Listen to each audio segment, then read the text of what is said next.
Hello everyone. Welcome to Ed Talk TV, Conversations Worth Having.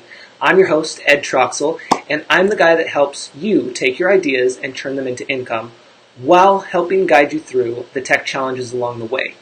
And on this show, we talk about business, tech, and the user experience. Yes, that's right. This is a business talk show, and I encourage you guys to later, not now, check the comments and jump in and take a look at checkwithed.com. I want you to jump in all throughout this broadcast, even if you're watching the replay, into the comments and say hello, chat it up with me. We're going to have a guest today and a few of you guys in with each other. Kind of messing up a little there. It's been a long day, but a good day. So do me a favor, and later, not now, go to checkwithed.com if you haven't been there yet. Do two things. One, sign up to be on my newsletter. It's just one a week that you get. You're in time because it's only Monday. Friday is when I send it out. That gives you a recap of all the episodes of Ed Talk TV, and I give you info about what I'm up to, tips, tricks, and even sometimes discounts. So you want to make sure to do that. And then the second thing I need you to do is I need you to check out Hey Ed. That is a community that's going to help support you in your business with business questions and tech questions. So take a look at that. At the very least, just look at it, because I don't want you to be in that position later where you say, Ed, how did I not know about this? Why did you not tell me? I just told you. So go take a look. Not now, but later. So that's what we have in store for you today. We are going to jump into the content here shortly. The way the show is broken out is we do the little intro. We're going to do some random news. I got a couple things, one of which we've talked about in the past that kind of had all of us in an uproar. And now the world is back to normal. So we'll talk about that in a second. And then afterwards, we are going to bring on a guest. And our guest today is going to be talking about how to optimize your website. So how fun is that? By the way, while I'm talking about it, how many of you guys have a website? And if you don't, are you thinking about getting one? Let me know in the comments, even if you're watching the replay. All right? And for those who are new, please be sure to jump into the comments and say hello at the very least. It's so important that you do this, not only for me to be able to see you and to hear from you, but also for you to be seen and heard by others. The magic happens in the comments. I know it's been a while since I talked about that, but the magic happens in the comments, and I can't stress that enough for you guys. Like, this is your place to be able to engage with others, provide value, and connect with everyone, okay? This is it, even if you're watching the replay, so do that. Welcome, Erica. Welcome, Nikki. I know Erica's excited. Welcome, Vivian. So be sure to tag your friends, share this out, do all that good stuff. We're going to head over to random news. Let me just make sure I got my screens there. Perfect. So check this out. What do you guys think about this? Build-A-Bear on July 12th is going to be offering a special deal for its customers. The deal is you are going to be able to pay your age. They call it Pay Your Age Day. So basically, you're going into this toy shop, to the Build-A-Bear workshop, which, how many of you guys know what this is? Have you ever been there? Some of you have kids, so maybe you've been there a lot.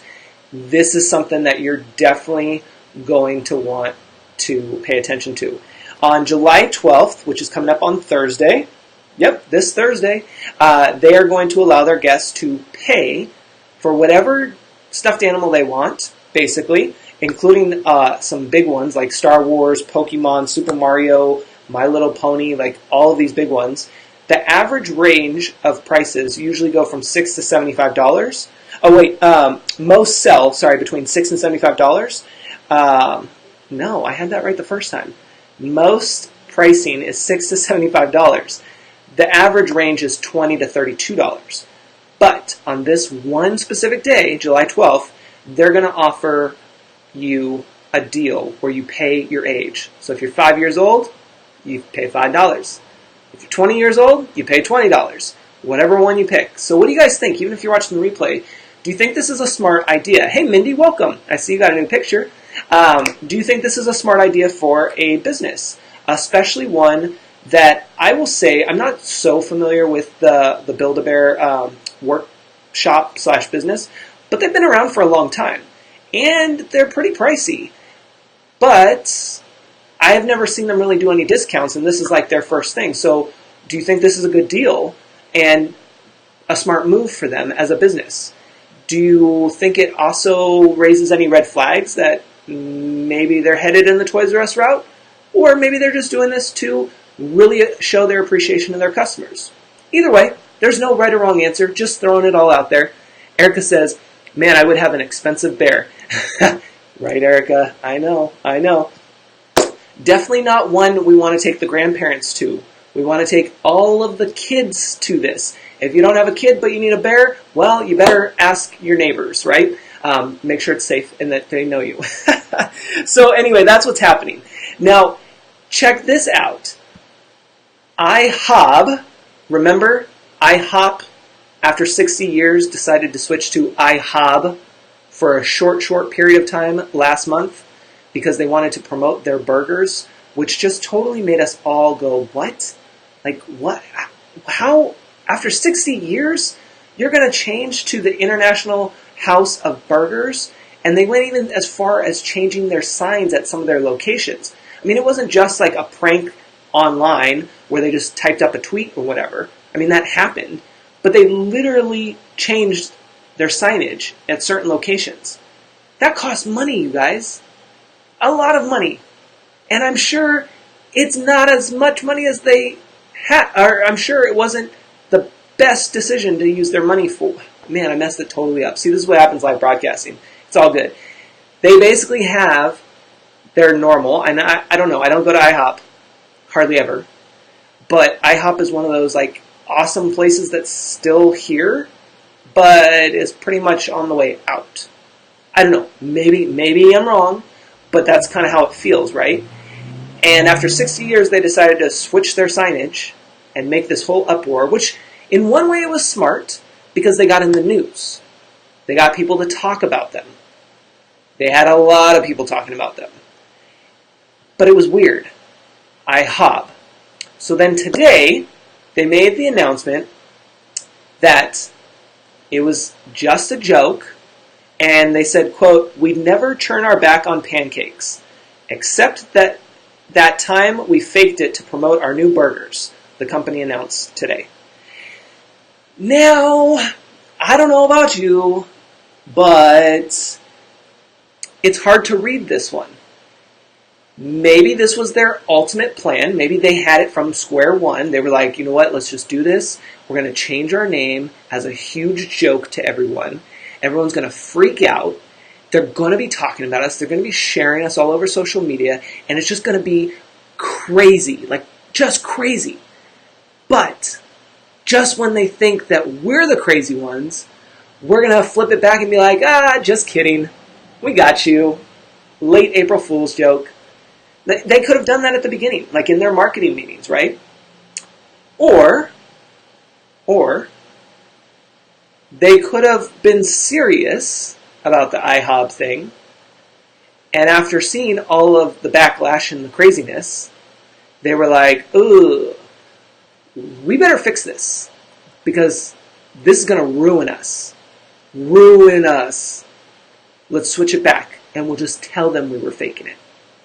So I don't know. You tell me. You tell me what your thoughts are on that. Let me catch up in the comments. Mickey says, good idea, like when 7-Eleven does bring your own container for Slurpees. Oh yeah, I haven't had a Slurpee in so long. I used to get Slurpees when I was a kid all the time. Get those Funyuns or those Dorito Cool Ranches. This is probably going to be nasty for some people, but getting those and scooping up my slushie. Did any of you guys do that? Or was it just me when I was a kid, just being weird? I don't know. Only select chips though. Erica says, Mickey, I've seen people bring their blender containers. I'm sure that happens in the city a lot, Erica. I'm just going to say that. We'll never know. I could have seen that to be a save. Yeah, I'm thinking too, Erica. This could have been the save. So there's that. And one last thing, because this is something that's super exciting, and it motivated me to finally get back to it. Now, some of you may or may not know, I do have a podcast. Well, I kind of have two. One was a limited series called Yes to Entrepreneurship, and that's still out there. You can still access that. But then I have one that's called Ed Talk Radio, because you just can't get enough of me, okay? I just have so much to say. So Ed Talk Radio is now on Spotify. And I will say that, as you can see, there was kind of a slight gap from May to now, where I wasn't recording as much. There's still plenty of content. If you were trying to keep up with everything, there's still a lot there. But I got notification the other day, over the weekend, that my podcast got accepted into Spotify, and it motivated me to hop back on and already start recording. So there's a couple new episodes there for you, and we'll be throwing them out as they come to me. I haven't set a schedule for it. It's just going to be one of those things that it is what it is. Like, something comes to me, boom, I want to record it and share it. Done. Like, that's how it is. So you can go take a look. It's in iTunes, of course, as well. But for some reason, Spotify just feels so official and so like I got a trophy. I don't know. It's weird. Am I the only one? Maybe? I don't know. So there's that. That's your fun random news. Vivian says, good grief, you're going to be talking all day. No, that's why I'm bringing you on, Vivian. I'm bringing you on so that you can talk all day. So that's a perfect segue into our episode today. So if you are ready, we are going to bring on our guest, if you couldn't tell, Vivian, who will introduce herself, and then we will jump into today's content about optimizing your website and just talk. So let me go ahead and share my screen. Well, flip my screen. Get my earbuds all ready. You guys can tag your friends, share this out. Let me make sure I get on the right screen. And I'm going to go ahead and call up Vivian. By the way, if you wanted to become a guest on the show, you can do so when you're over at checkwithed.com later, not now. You can then click on EdTalk TV, and there is a form that you can actually fill out to become a guest. It's free, and it's a great way for you to share your expertise and get noticed. Hello, hello. Hi. How are you? Good. Awesome. Go ahead and introduce yourself when you're ready. Can you hear me? Yep, I can hear you and I can see you. I hear an echo. Do I need to do something? Don't listen to Facebook. Mute Facebook if you're on the live broadcast. Hang on. Yep. I am. Fun tip for everyone. You want to make sure that anytime you join someone's broadcast, always mute Facebook because there's a delay. And so you'll be mixed up. Well, I muted the computer. That didn't help any at all. That's funny. Yes. See, I'm not quite the same computer geek that you are. It's all good. We are always learning. And that's what I love about this show, you guys, is that we all work together and learn together. And you've seen me struggle on the show sometimes because the tech doesn't work. Or it did, but then it changed up. And so we just roll with it. And we've even had some times where the webcam has gone out for some guests, but guess what? We still had the audio, and we still ran with it. So we're flexible. Well, you know, and that's what I like to say is I've never taught a class where I haven't learned something. Yeah. So that is a big one. I am going to quit watching Facebook because there's a delay. Yes. And, yeah, I can't do that. Nope. That's fine. I'll take a look at the comments when they come in, but you can just focus on Skype. Yeah, okay, good. You can let me know if somebody's talking to me. Yes, exactly. Okay, so hi. Most of you who are on already know me, but I am a computer technology instructor. I used to teach in front of a classroom, and I'm now bringing that online. I no longer teach in front of a classroom. So as easy as it was to teach in front of a classroom, it's been quite the learning experience for the instructor to bring it online. Yeah. So it's just been interesting and fun to create the courses online, to set up that platform online, to do the marketing online and all of that. So I'm about to launch my first course, which I've been saying for months and months, but now we are really right around the corner from launching, and I'm so excited. And, you know, but I've met a lot of really neat people along the way and in my journey, and of course one of them is you and our group, if you will. So I'm really excited. That's awesome. So that's me. And I thought today that I would talk about optimizing our websites. Yeah. Which is huge. For those just tuning in, even if you're watching the replay, let us know in the comments if you have a website. If you don't, maybe why you don't have one, because as a business owner, it's very important to have one. And you're going to learn here why. So, yeah, go ahead and take it away, and then I'll just jump in whenever.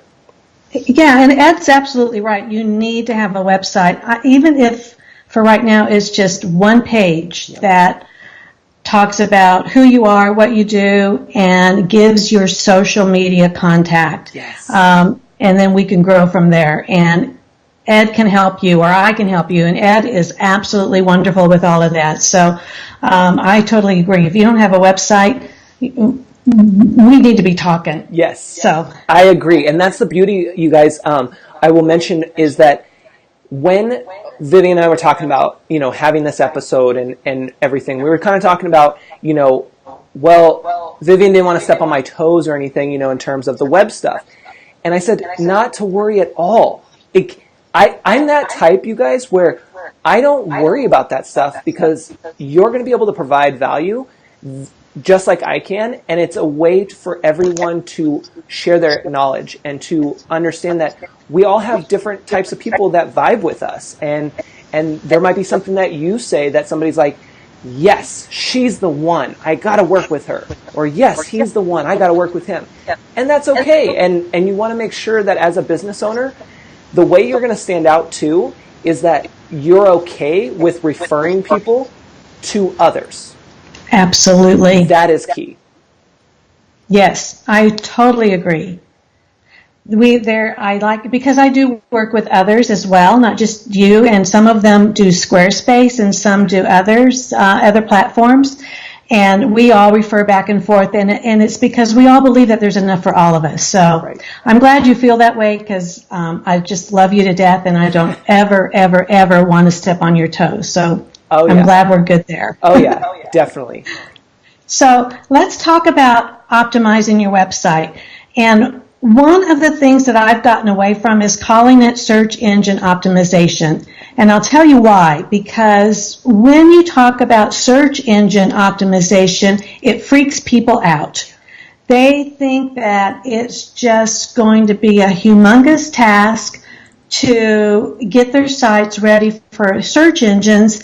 And they're thinking back to the good old days where, they had to do all kinds of bells and whistles to get their site ready for the search engines. And I'll tell you what happened was, in that process, we forgot about who you were writing your website for. Yes.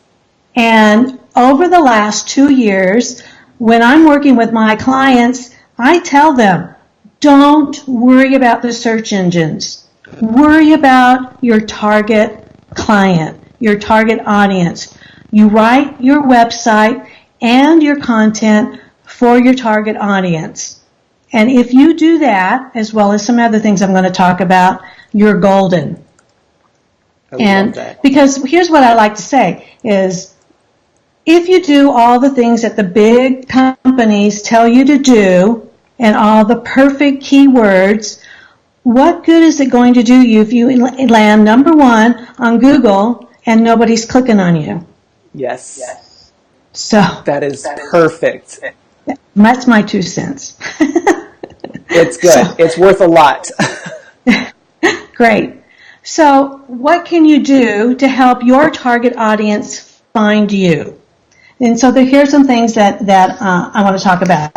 The first thing, of course, you need to do is know who your target audience is. And I don't want you to come to me and say, "Oh, no, I want to sell to everybody." It's not going to work. Just like Ed and I were talking earlier, there's enough to go around for everybody, and you need to know who you want to work with.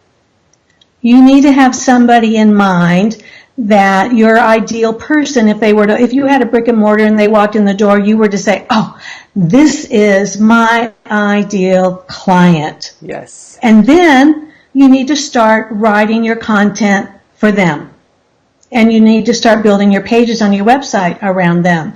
And you need to start thinking about the problems that these people might have and how you can solve those problems. And not just business problems, but everyday life. because you don't always want to be writing blog posts about your product and you, because why? It's about them. Yes. So you need to be writing posts that can help them out. So I love that. It's all about helping them, and that's the beauty, you guys, also when you start practicing going live or podcasting or whatever it may be with the blog, all that stuff. Once you get to that stage, like that's that same thinking that you want to do, is you want to think about how can I help them? What's in it for them? Not for me, but for them. Right. Exactly. So here's some the other things to think about when you're writing your blog post. Again, you want to be thinking about problems you can solve for them. And let's say that you're a veterinarian and you want to write a post about how to give a cat a bath. Because, cats need baths every now and then. So they tell me. I have 2 cats. I've never given them a bath. But let's say that you're going to give a cat a bath. Well, you might want to expand on that a little bit and maybe write a series. So write a short blog post about how to give a cat a bath, and then expand on that, how to give a cat a bath safely, and then maybe how to, the reasons why you would want to give a cat a bath. So just start thinking outside the box and start expanding on your topics.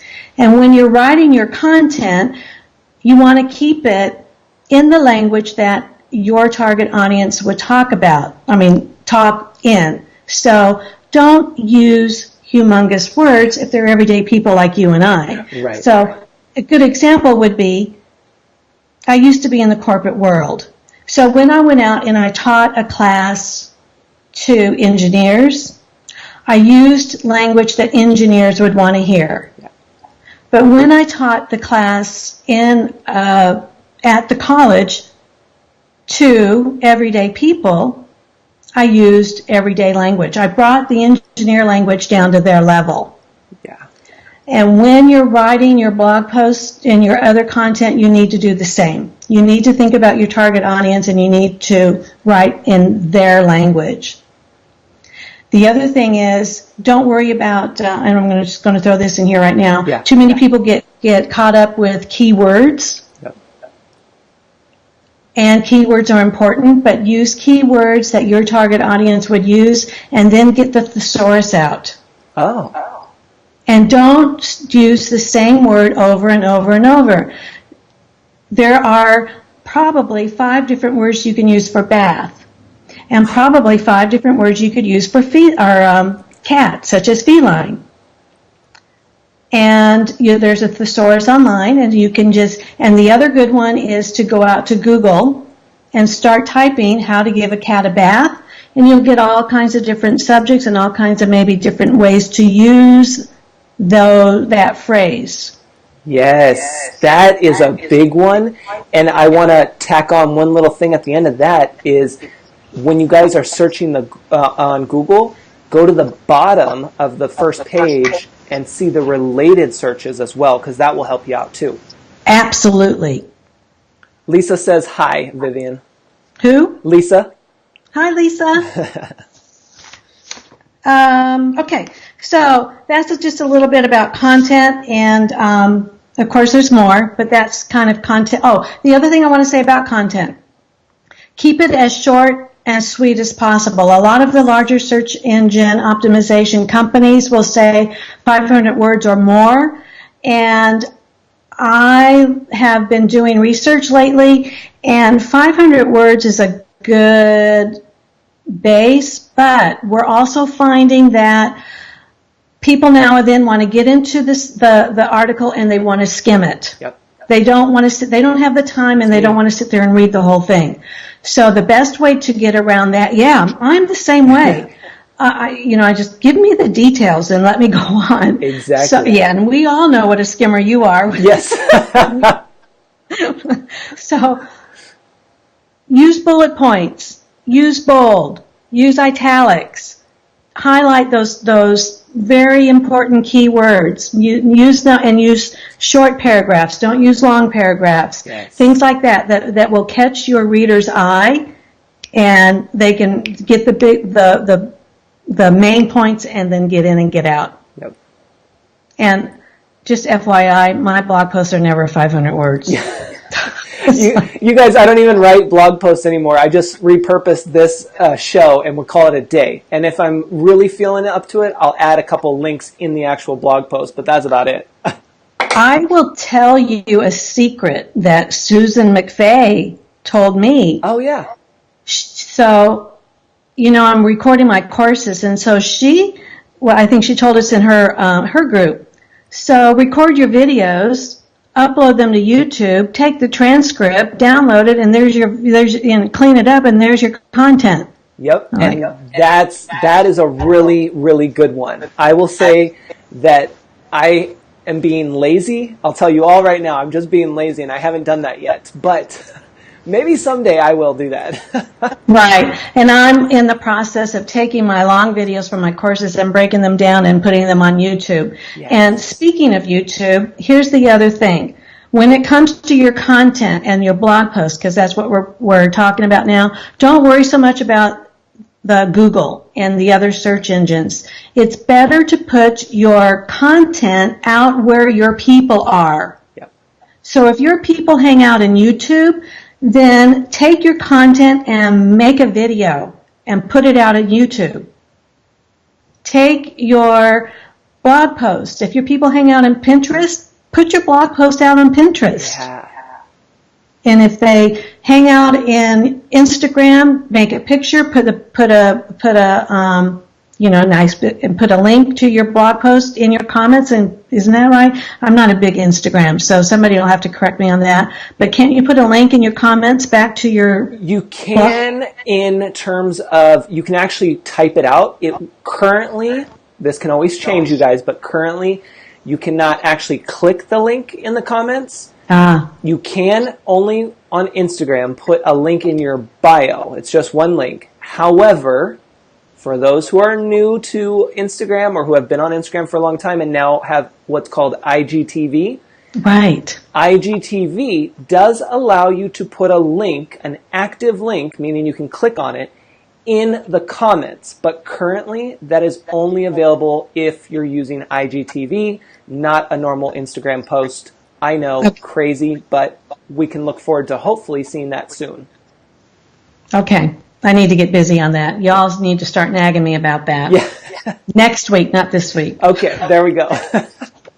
Okay, so the other thing, when it comes to the search engines, though, I will tell you that the search engines are paying less attention to, they are paying attention to keywords, but the old ways of looking at things, are gone. They're paying more attention to how your site is structured, how user-friendly it is, how long are your visitors staying on your site, how much engagement are you getting on your site. So are people commenting on your post? Are they coming to your site and are they staying there, or are they landing on a page and then leaving? So you need to really have a good user-friendly site.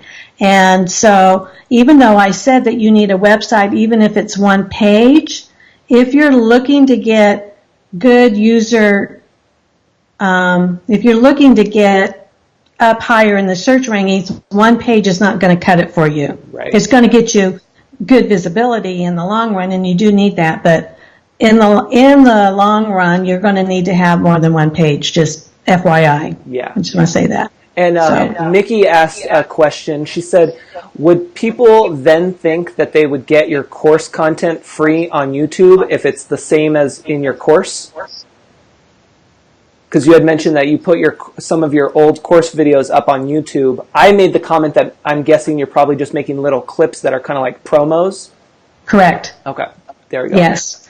I keep it, and this is my plan, and this is what I've been taught and what I've done in the past, but I'm restructuring. But yes, you just do enough to get them interested. Yeah. You don't give away the whole thing. Heavens no, people are going to pay a lot of money for my courses. I'm not going to give them away for free.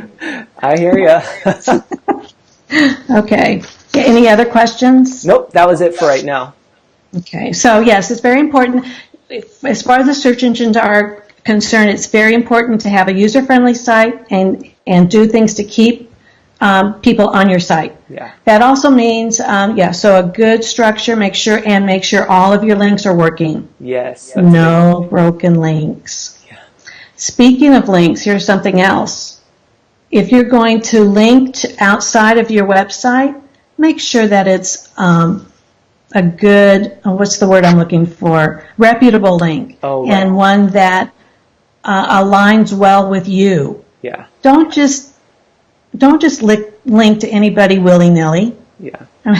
It's just, and don't have your brother-in-law who has a brothel or whatever linked to you either. I mean, it's just.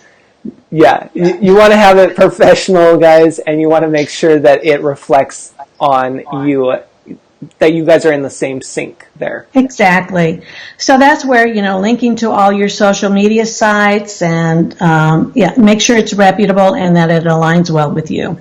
And I'll also tack on there, too, you guys, that speaking of social media sites, because we're always on them, please do yourself a favor and do all of us a favor and make sure that after this episode, you go to every single profile you have and you make sure that a link to your website is present.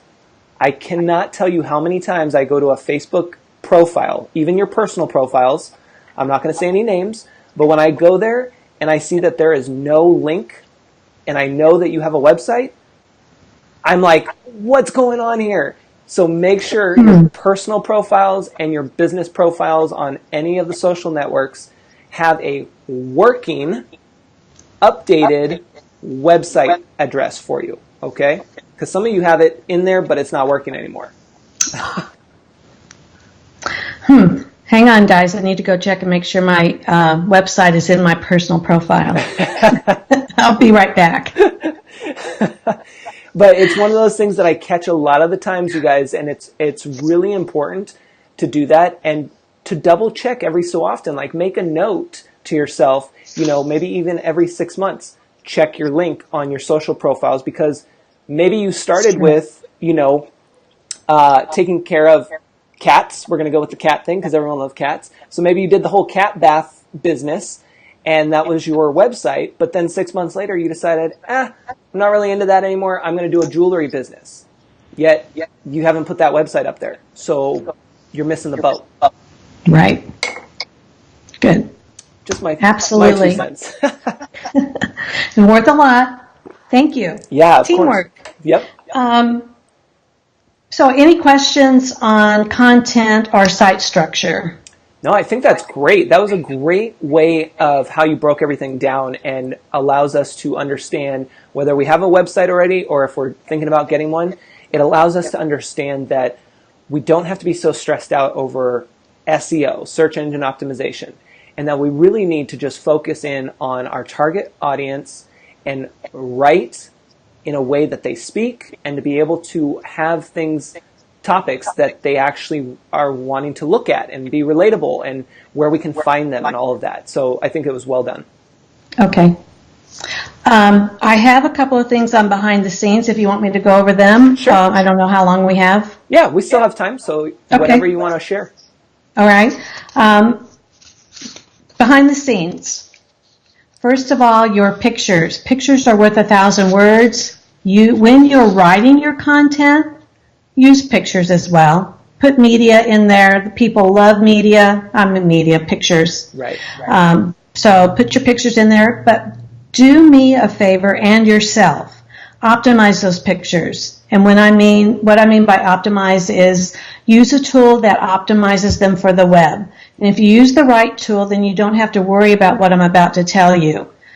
If you don't use the right tool, then you need to kind of make some notes. Yeah. You need to make sure that your pictures, when you download them from your camera and you get ready to upload them to your website, that they are no more than 72 pixels per inch. Because when you display them on the computer screen, they don't need to be, I don't know, what's the going, like 2 million pixels. Right. Because the computer screen doesn't need that many. You need that many if you're going to print them out. but you don't need that many to look at them on the screen. The screen doesn't need that many. The other thing is resize the image. When you pull them down off the computer, they have so many pixels that you can print them at poster size just about. So what you want to do is you want to resize them down to no bigger than the size you're going to use them on the computer screen. So if you're going to use them at, say, 300 by 500 pixels, then resize them down to about that. And don't upload it at, say, 700 by 900 pixels. Right. The reason is because as your site grows, these pictures are going to start taking up more space.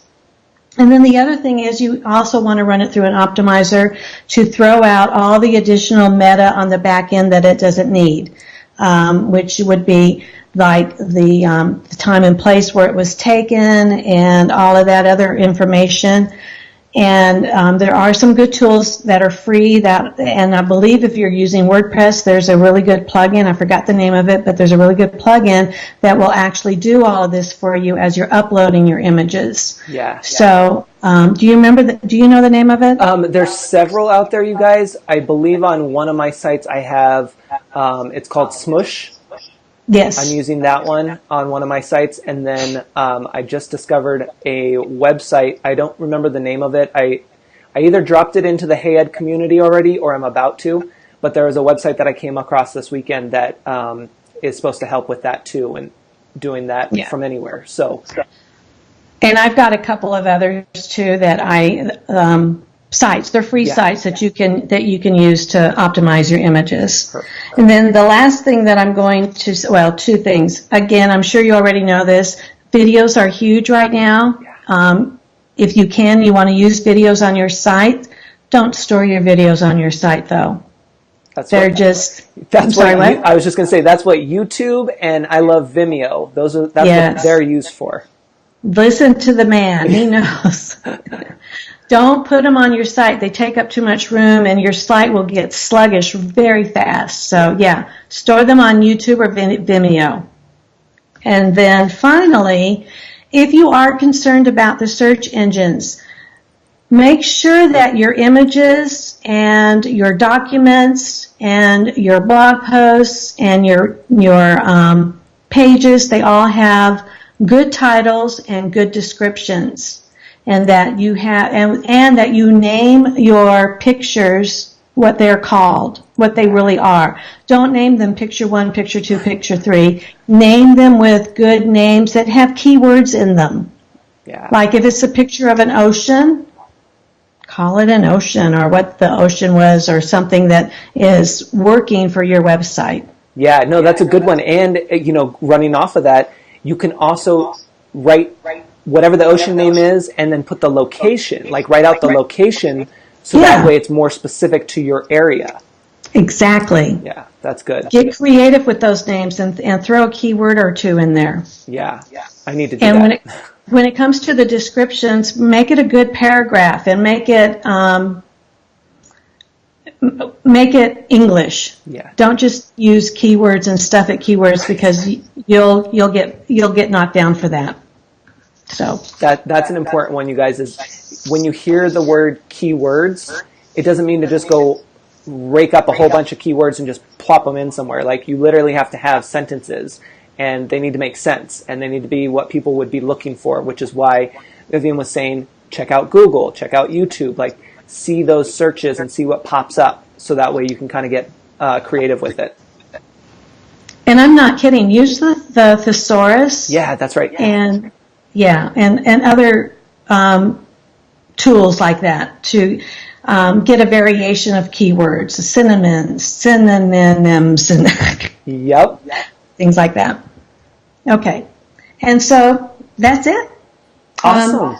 I do want to mention that I have on my site a guide to attracting the right visitor to your website, and I have somewhere. And I know this will be backwards, but I have a handy dandy SEO score sheet that goes with the guide, and right now it's on sale for $17.97, I believe. Nice. So I'll drop the link for that down in the comments if anybody's interested. Awesome. Yes, this Yeah. was perfect. Thank you so much for sharing this great info with us. And please, yeah, be sure to jump into the comments and drop whatever links you want so that people can find you and discover more and take a look at your guidebook there too. Thank you. Awesome. Thank you. Thank you so much, and I'll see you soon, okay? Okay, I'm going to jump off Skype, but I'll hang out in the group in case anybody has any questions. Awesome. We'll see you soon. Okay. Thanks, Ed. You're welcome. Take care. Okay. All right, guys, how cool is that? I got to get my screens back here. That's what I'm talking about. That's why you show up every day, to take a look and see. And this week we have a full week. I think we have almost every day we're having a guest on the show. What? I know, it's crazy. Thanks, Lindsay, for the thumbs up. So really think about that kind of stuff. Make note, whether you have a website now or not, save this episode, go through, rewatch it. Let us know in the comments, even if you're watching the replay, what stood out to you. What did you take action on? I want to know that. I want to know, what did you take action on? Because there was a lot of aha moments in this episode, and I want to know what were the ones that you were like, yes, I need to do this, and you went ahead and took action. Now, since we have a little time left, I want to talk about taking action. Switching topics a little bit, taking action is big, and some of you might have heard this already this morning, but I ended up last night setting up my whole week. I do this, and I help the Hey Ed community do this as well, where on Sundays we do what's called Sort Your Life Out Sunday, and we get things prepared for the week ahead. And what I did was I set up time, I protected time this morning to focus on a course idea that came to me over the weekend. I mean, it came to me strong, you guys. I haven't done a course in a long time, and all of a sudden it hit me on Saturday, I think it was, and I ran with it. And I was like, okay, we'll put it off to the side. Here's some notes. There we go. It kept coming to me. I even wrote out a sales page copy for it. Like, I've never done that for a course before, all in one sitting. And so I said, okay, Monday morning, I'm going to wake up early. I'm going to film the course and not check any social media until after I'm done filming. So what did I do? I went through, I woke up early, had some breakfast, got ready. Thankfully, the sun, because you guys know I'm by a window, the sun wasn't too strong, too harsh for the lighting. That was the only worry I had. And then I ran with it. And within less than 2 hours, I filmed my entire course. I'm hoping that through editing, which I've edited halfway through all of it already this afternoon, I'm hoping that through editing, I don't have to go through and reshoot anything. But I was able to nail all that out by, I think it was 9:15 this morning. 9 a.m. this morning. How cool is that? And then I hit social media. I had over 30 notifications, but it was fine. And then I had a training appointment I had to get to. And then right back here to finish editing. Well, start editing. And now I'm going to finish that hopefully tonight/tomorrow. So understand that you can take action. You will take action. You just have to figure out what you need to take action on, and then go ahead and protect some time. Whether it's 10 minutes, 20 minutes, 30 minutes, an hour, it doesn't matter. Set it aside, start today, and let me know in the comments, on the replay, tag me on Facebook. Let me know what you took action on and how you felt afterwards. All right, so I appreciate you guys being here. Have a great evening, day, morning, wherever you're at. Be sure to head over to checkwithed.com after this, get on that newsletter, and be sure to check out the Hey Ed community, because business owners need it. All right, take care, and we'll talk to you soon. What is the Hey Ed community? I'll let them tell you. I'm drawn to this community, Erica, because listen, I'm going to make sure, as a business person, I know you are as well, serious business women we're going to make sure that we're getting the content knowledge we need from the Hey Ed community. But I also want to laugh. I want to have fun. I want to enjoy my workday. And I know I'll get that balance in the Hey Ed community. I know he'll tolerate our tangents. And I think that's the perfect way to have a really good engaged community. It's a perfect balance of business and fun.